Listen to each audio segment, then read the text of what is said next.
Good morning, everyone. My name is Jennifer Lalonde. I'm one of the addictions workers up at Soswin. On Thursday, April the 2nd, Jenna Guignard, the youth mental health worker, and I were supposed to start a trauma lunch and learn series. But obviously we weren't unable to do that. So Jenna and I have been talking, and we decided that we were still going to present the information to the community via video like this. So today is the first one, and I'm the one that's going to be putting out the video. And then next month, Jenna will be doing the video. So we are going to be talking about seeking safety. And basically, what is seeking safety? So seeking safety is a way to help you to feel safe, to manage your symptoms of trauma, substance use, basically to cope with life in a good way, and how to take care of yourself. So there are 24 different chapters in the book that Jen and I are going to present over the next 2 years. So the first one that we're going to do today is, the topic is called safety. So just to get a chance, start thinking about, what does safety mean to you? So first, we're always going to start with a check-in. So there's 5 questions to ask yourself during check-in. The first one is, how are you feeling? So today for me, I'm feeling quite energized, actually. I had a lot of sleep last night, so I'm feeling good. What good coping have you done is the second question. So for me, I had a bath last night. I had some exercise yesterday. So those are my good coping that I've done recently. Any substance use or other unsafe behavior? That's the third question. No to both, or no to those for me. Did you complete your commitment? We haven't had a commitment as of yet, but we'll be able to answer those in the following sessions. And community resource update. So what that is during check-in is, what resources have you used to help yourself since the last session? So for example, it might be your partner. It might be family members that you called them up when you were feeling you need to talk. Maybe it was the after hours phone for emotional support. Basically, who is in your support circle. So after the check-in, we're going to start with the quotation. So I'm just going to read it to you here. Although the world is full of suffering, it is full also of the overcoming of it. That was written by Helen Keller. So usually in group, what we do is we just take the opportunity to think about that quote, and just kind of to give our voice to what it means to you. So I encourage you to do that on your own at home. So next, during group, we read through the handouts. So for this particular chapter on safety, there are 2 handouts. Typically we take turns reading different paragraphs, but I'll go through it right now with you. So safety is the most important priority right now. This entire treatment revolves around one central idea. You need to stay safe. The good news is that you can learn to cope safely no matter what negative life events come your way. Nothing has to make you use substances or engage in any other high-risk behavior. So for examples of life situation, you lose your job, your mother criticizes you, you wake up depressed, someone offers you a cocaine, your dog dies, you dissociate, your partner gives you a hard time, you have no money, you find out you have a tumor, you have a flashback, or you can't sleep. So those are different examples of life situations that you might come across. And then you're coping. This is everything. No matter what happens in your life, you can cope safely. So for example, unsafe coping would be to use substances, versus safe coping could be asking for help. Unsafe coping, you hurt yourself, like cutting or burning. Safe coping, taking good care of your body. Unsafe coping, letting someone harm you. Safe coping, set a boundary in a relationship. The goal of this treatment is to help you become more aware of how you are coping and to teach you how to cope more safely. That's it. So stages of healing from PTSD and substance abuse. For both PTSD and substance abuse, safety is the first stage in healing.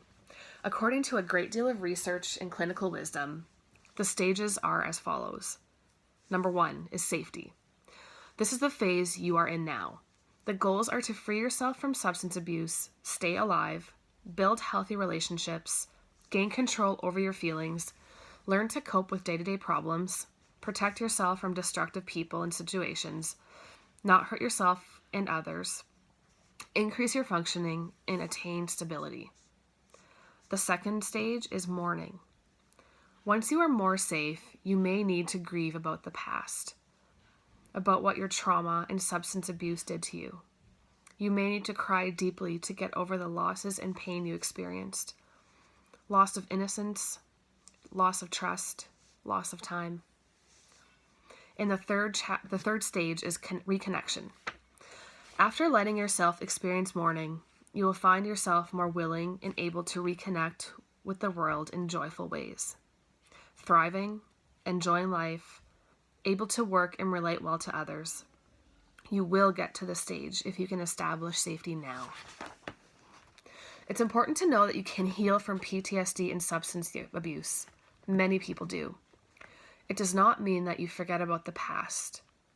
Rather, it means that it no longer holds such destructive power over your life.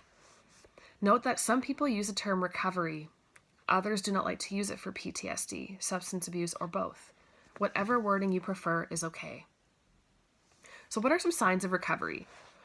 So signs of recovery, recovery means that you can talk about the trauma without feeling either very upset or numb.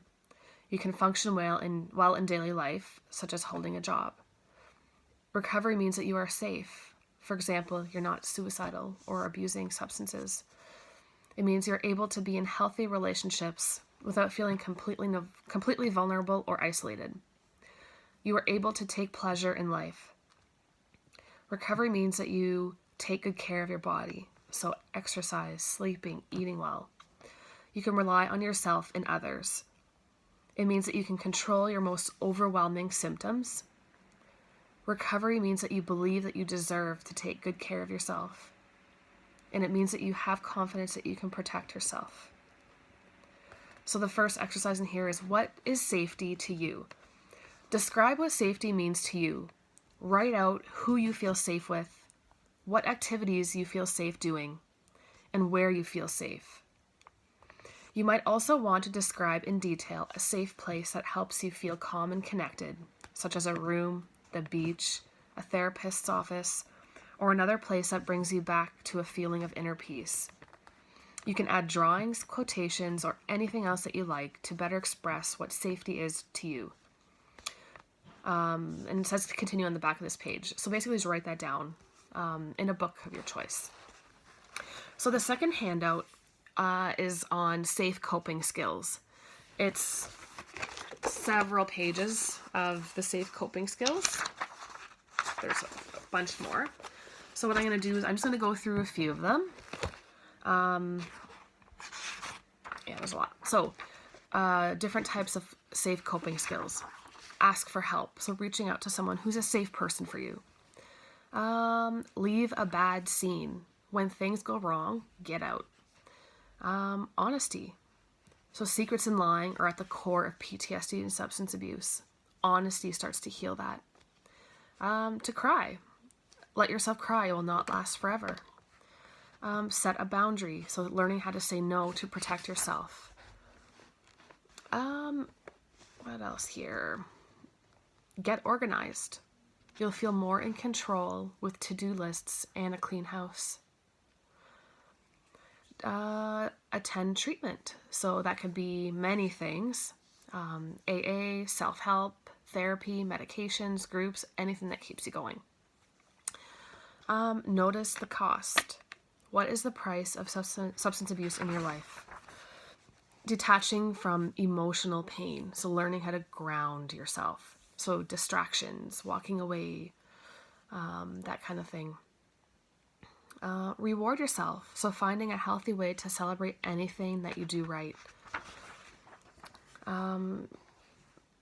So that's the end of handout 2. So at the end of each session, we come up with an idea for a commitment. So during checkout, we always ask, what is your new commitment until next session? And what community resource will you call? So for commitment for the end of this session of safety, I encourage you guys to go through the list of safe coping skills, to identify the ones that you already do, and maybe to put a star on the ones that you would like to learn or that you'd like to try to see if it works for you. Because there's many different things that people can do for themselves. And sometimes we don't even, we don't realize that something else might work well for us until we actually try it. So we'll make that the commitment for next session.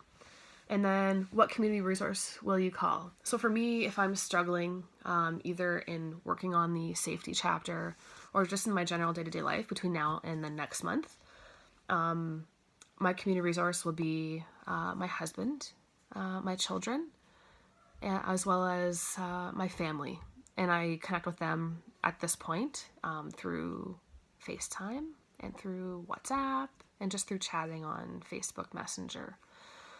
So that concludes the first chapter of Seeking Safety. If anybody wants this information, just send me an email. It's lalonde_Jennifer@sagamuck.ca, or you can comment under the post and I can scan the chapters and then just email them to you, so that you have that for yourself and you can just do it on your own time so you don't have to keep watching this video. So I hope that this video finds everyone well. Stay safe, stay healthy, get out in the bush, go for walks, do all those kind of things. I know I'm doing that a lot for myself, just to get out and get that fresh air, not being out with people, but just with myself, with my spirit. So, Chi Miigwech, and I will see you all next time.